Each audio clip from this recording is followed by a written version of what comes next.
On today's show, the Capitals pick up another big win, but may have lost Alex Ovechkin to injury.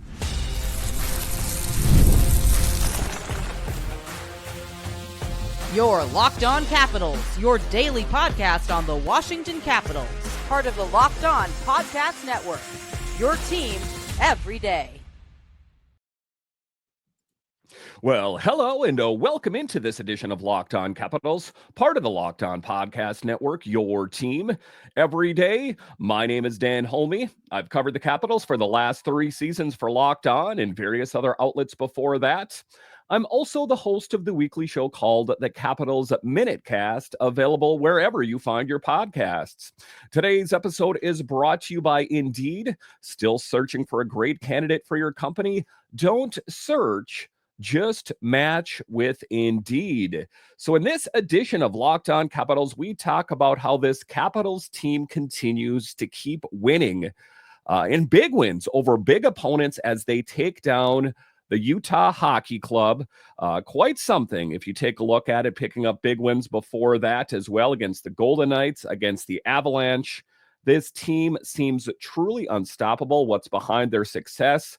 A little bit later, I'll talk about big in net, as Charlie Lindgren was huge for the Capitals. Listen, the Capitals have a luxury of wealth in net.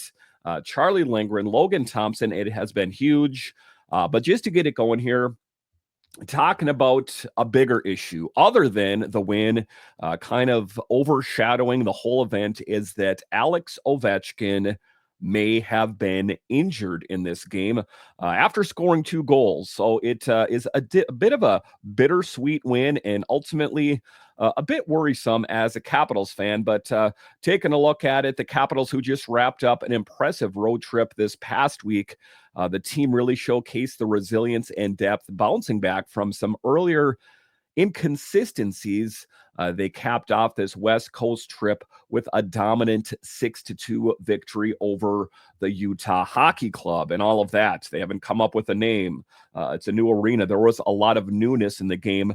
But like I said, all of that was good. I'm glad the Capitals walked away with a victory, and I'll talk about that later in the show. But Alex Ovechkin potentially facing a serious injury. Ovi left that game in the third period after knee-on-knee collision with Jack McBain. And to be clear here, I've watched the replay quite a few times. I don't think it was deliberate. It's not, the typical where they stick their knee way out to try to hit Ovechkin. I don't get that feeling. And I have heard some people already on social media saying that, this should be a mandatory whatever suspension for McBain.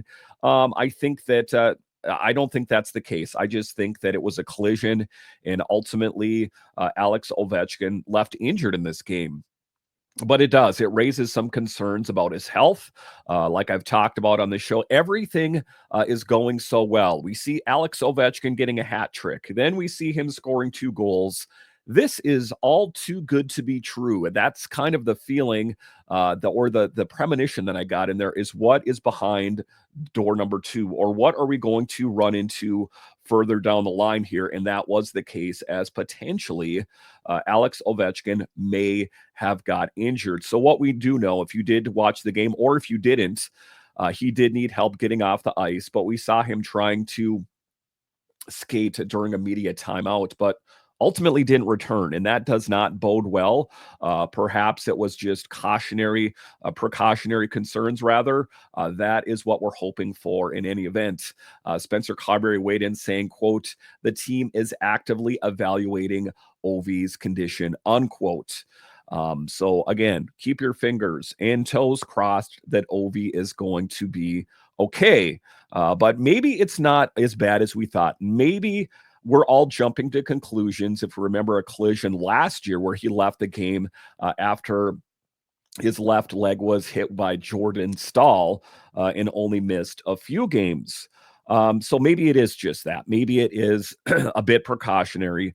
But in any event, that is definitely something that could derail his progress if, in fact, he misses some substantial time. And when I made my prediction to start the season and I made the statement that I thought it was going to be 35 goals this season. And people have followed up with me and said, hey, I think he's going to far surpass your projection of 35 goals. And again, at the end of the day, I want to be wrong. I want him to surpass what my projections were for him. But I just know that getting older, it doesn't get any easier. And Father Time is undefeated and all of those kind of things that I knew that injuries were at least going to play somewhat of an impact this season and potentially very well right now. So first off, the Caps won't be holding practice today as they're returning from their trip from Utah, a successful trip that I'll go into in the next segment. Again, I wish they would have just played this game, won, and just left that trip out west on a high note. But that, excuse me, was not the case. But this leaves us all with a bit of suspense regarding any updates on Ovi's condition.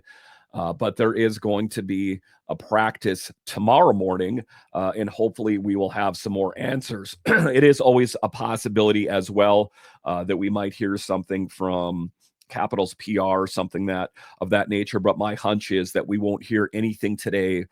It'll be at tomorrow's practice. But a bit of a scary moment as this team is humming along very well right now.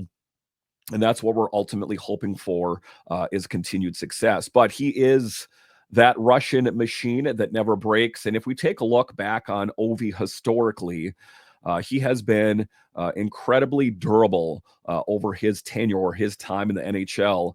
He's missed only 59 games in his 20 seasons, and a mere 35 of those were due to injury. That is a true testament to his resilience, and that he is not the kind of guy that walks away or says that I'm injured when I'm not. He is a competitor. He's chasing Gretzky. He wants what's best for this team. And, you take a look at it last season, and, one of the things that Alex Ovechkin had said is it's not about catching Gretzky only. He wants this team to win another Stanley Cup while he's here. And last season, considering how they played, I know they made it to the playoffs and all of that, but making it to a Stanley Cup seemed like kind of a lofty goal. But this year, and I know it's still a bit early, I'm not writing anyone off. And there's no other team in the NHL that I'm truly afraid of this team facing. They have just played so well against some truly great teams, and dynamic scoring up and down the lineup, net minding, additions on the blue line, that this team's in a really great position. The Capitals will play best if Alex Ovechkin is healthy going forward. Like I've said on the show, as Alex Ovechkin goes, so goes the Capitals. I hope to have some positive news for you. I will have news, whatever it may be, regarding Alex Ovechkin's condition. But right now, a bit of a scary moment. And I hear a lot of people on social media, hey, don't be worried, it's going to be okay. I hope you're right, but it didn't look good. Left the game, did not return, but let's hope it was a lot like that injury last season, and he will be good to go here shortly. All right, so coming up here after the break, we'll talk about the offense and how this Capitals team is rolling. And despite Alex Ovechkin's injury, he had one heck of a game. I'll discuss next.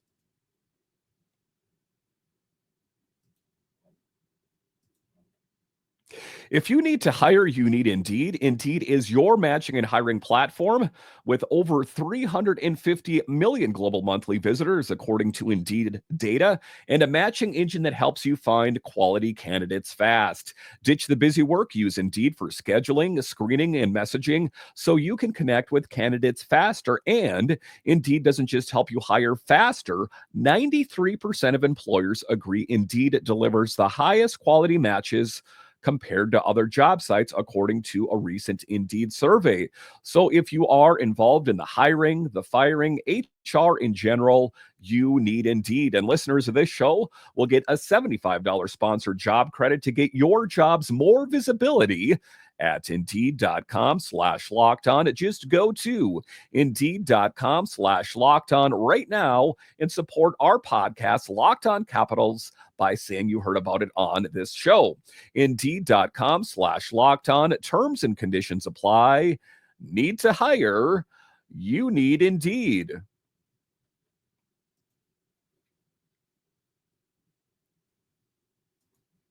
All right, welcome back into this edition of Locked On Capitals, part of the Locked On Podcast Network, your team. Every day you can find me over on Twitter. It's at DanCaps218. You can find the show on Twitter. It's at Locked On Caps. So watching this game last night, I had a lot of my show already written up. As there were some key performances, Alex Ovechkin and all that he was doing, and then the injury thing. So you take a look at it. There was this scary moment, but all things considered, Alex Ovechkin continues to keep lighting it up and, proving a lot of, the people that know the sport the best, quote unquote, wrong. And, it's a big thing. And a lot of people ask the question, how are they getting it done? You're seeing players step up like Connor McMichael. You're seeing the key additions that were made in the offseason that they're paying dividends. I mean, you take a look in particular at that top line of Ovechkin, Strome, and Aliaksei Protas, absolutely unstoppable. The second line with Connor McMichael, Pierre-Luc Dubois, and Tom Wilson, very great. Third line with the addition of Eller. You take a look at Jacob Vrana kicking it into high gear, stellar. That there is a lot to like. The blue line with the addition of Jacob Chikrin and Matt Roy, quite something. But it was quite an evening for Alex Ovechkin as far as his performance is concerned. At 39 years old, he's getting up there. He's still lighting up the ice. Ovi scored 2 goals after coming off a hat trick, quite something, bringing his season total to a remarkable 15. That's right. He's at the top of the NHL's goal scoring leaderboard. And here's a fun fact associated with that. Jaromir Jagr, he tied Jaromir Jagr for the all-time record for the most different goaltenders scored on in the NHL, marking the 178th goalie to fall to his shot. Absolutely impressive was my note there. And it is how he's getting it done. And the one thing I will say about the Utah hockey team there is that they don't have a really great option in net. And you take a look at the Capitals, and I'll talk about net minding a little bit later, that you can really see that drawn into focus, how your team will struggle if you don't have a great netminder. But Alex Ovechkin finding the way to find the back of the net against the Utah hockey team was quite something. But it was not just Alex Ovechkin, as that is what truly makes this year's team a dynamic team, one to be reckoned with. I think that last year, the hope was that Alex Ovechkin would carry the bulk of the mail in the goal scoring department. So there was that sense of panic last season when he didn't get off to that great start. And it was Dylan Strome carrying the bulk of the mail. But this year, it's a much different team, and they're getting goal scoring up and down the lineup. In this game in particular, Dylan Strome and Aliaksei Protas. Strome has been absolutely on fire this season, contributing a goal and an assist in the game last evening. His total now stands at 28 points in just 18 games, ranking him 4th in the league. Again, I point to this. You got to think to yourself that the Blackhawks are kicking themselves for letting him go, as he has been truly a great find, I guess you could say. I knew he was a great player, but he has been absolutely lights out for the Caps. And you take a look at it, at 27 years old, he's in a position for a potential 127-point season.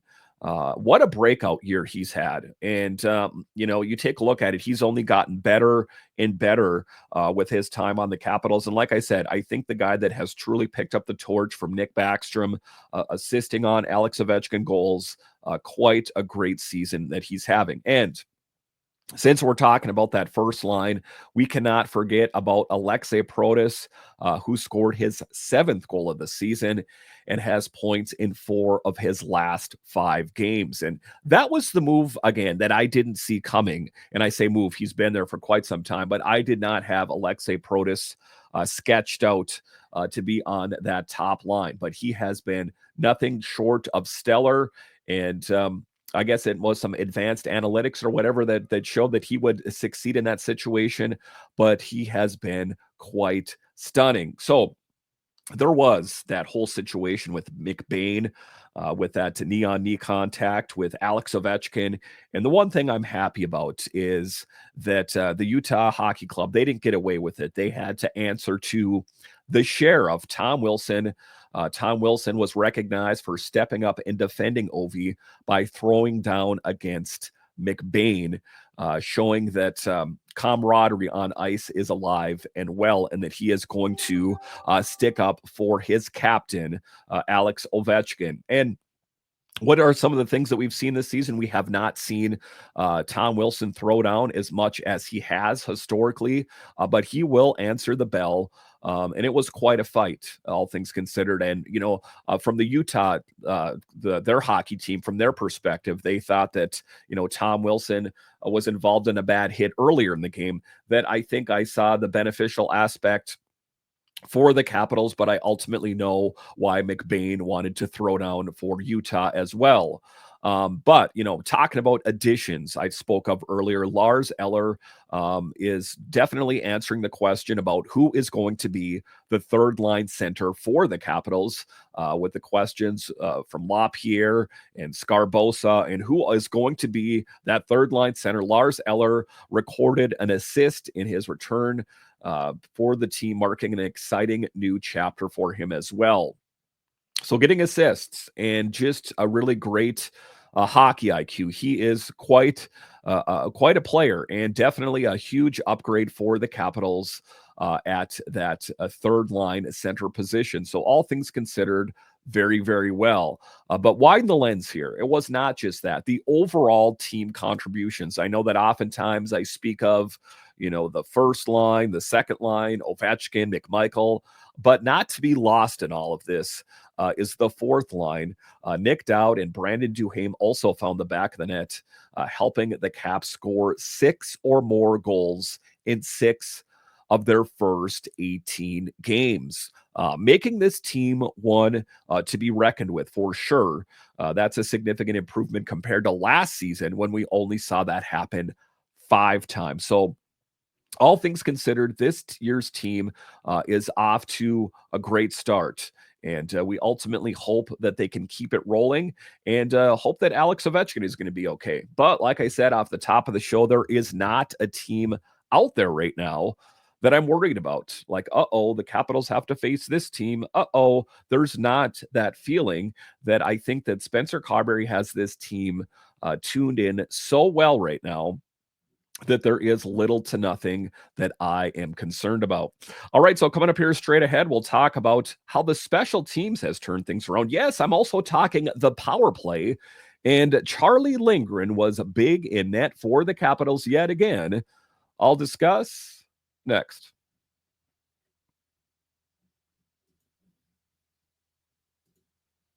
Prize Picks is the best place to get real money sports action. With over 10 million members and billions of dollars in awarded winnings, Prize Picks has made daily fantasy sports accessible to all. You just pick more or less on at least 2 players for a shot to win up to 100 times your cash. Run your game all season long on Prize Picks. You can now win up to 100 times your money on Prize Picks with as little as 4 correct picks. Prize Picks is the only real money daily fantasy platform with an injury insurance policy, so your lineups stay in play even if one of your players gets injured. If your player leaves in the first half and doesn't return, Prize Picks keeps your lineups live. Sign up today and get $50 instantly when you play $5. You don't even need to win to receive the $50 bonus. It's guaranteed. Download the app today and use code LOCKEDONNHL to get $50 instantly after you play your first $5 lineup. That's use code LOCKEDONNHL to get $50 instantly after you play your first $5 lineup. Prize Picks, run your game. All right, welcome back into this edition of Locked On Capitals, part of the Locked On Podcast Network, your team every day. So it doesn't seem like it was that long ago that I was talking about the woes on the power play and that the special teams for the Capitals was hurting, but that has since turned around. And this team is truly now firing on all cylinders. There's not a lot of questions about, this isn't working. What do they plan on doing to fix it? There's no this player that's going to be making his return, I guess, except for maybe Alex Ovechkin. That what we're seeing right now is this year's Capitals team at its best. Is this the pinnacle? Is this the peak? I'd like to think so, but I'd like to think that they can sustain it. I want to think that it's not going to be just a blip on the radar and it's going to get much worse. I don't think that's the case, as this team is on an upward trajectory. They're not flatlining, and with them tuning in the power play, it has taken this team to the next level. The Caps power play scored for the third consecutive game, and the PK unit really shined, shutting out all 7 power play opportunities against Utah. So that's a team, along with Blaine Forsyth, that has a lot of things to look at. Why aren't they getting it done? And, like I've talked about, this kind of exemplifies my point of certain things get drawn into focus when your special teams performance isn't great. In this case, the power play. If I'm going to look at this briefly from the moment of the perspective of the Utah team, I would say that how close could the game potentially have been if Utah had made good on some of those power play opportunities? Again, it was a blowout. I get that, but maybe the momentum would have shifted for Utah. Ultimately, I'm glad the Capitals had won, but what I'm trying to do is prove the point that when your special teams struggles, your team will struggle, as was evident for Utah. And the Capitals making the most of their opportunities on the power play in this example, well, that is a testament to what truly great things can happen. This has pushed the Caps penalty kill percentage up to an impressive 87.7, placing us third in the league. So quite a stunning statistic for this team as they continue to turn things around. Again, that was kind of the one thing, the outlier, the thing like, are the Capitals going to figure out a way to figure this whole thing out? They did that with the power play dialed in, the PK dialed in, that this team is truly at its best. Again, I spoke about this yesterday, and I've spoke to other people about it. I haven't been this excited about a Capitals team or a particular roster or the potential of what can be or could be than this year. All the stars are lining up, and the players that they picked up in the offseason, I wouldn't have swapped them out for anyone. You take a look at Nashville and all the shiny names that they picked up, all the sexy names. How well has that paid off for the Preds? Not too good. So it just goes to show you the masterclass of Brian McClellan picking up here Luc Dubois, who a lot of people scoffed at. Quite something. But Charlie Lindgren, the netminder, your team, like I said, is only going to go as far as your netminder. And the Capitals have a luxury in net. Number 1, number 2, 1A, however you want to look at it. If it's Logan Thompson, if it's Charlie Lindgren, I am confident that it is going to give the Capitals the best chance at winning the game. Again, to look briefly at Utah, what happens when you don't even have one solid netminder? That's the outcome. It hasn't been horrible for them this season. There has been glimpses of greatness in net for Utah, but all things considered, a far cry from what the Capitals had. Now, Charlie Lindgren as well, standout performance, making 24 saves on 26 shots.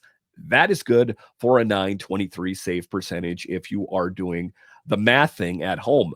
Big shout out to him for those crucial stops. So a huge thing for the Capitals as they continue to keep rolling and picking up big wins.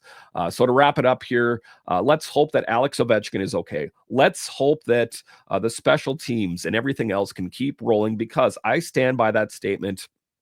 There's nothing standing in the Capitals' way of truly great things this season. And I hate to say it, even if Ovechkin does get injured, I don't want to say that, but if he does, the Capitals have the needed depth this season. I think that it's not insurmountable, that I think they can find goal scoring from other places. I know he's knocking it out of the park in the goal scoring department. And of course, I hope that he's okay. But this team is built different this year, that even if they do lose a player, it's not full on panic button that, the season is doomed. I would just view it as a temporary setback. All right. Once again, I want to thank you for joining me on this edition of Locked On Capitals and making it your first listen of the day. For your second listen, find Locked On Fantasy Hockey, become a fantasy hockey expert, and get the edge over your league mates with daily tips from Steal and Flip.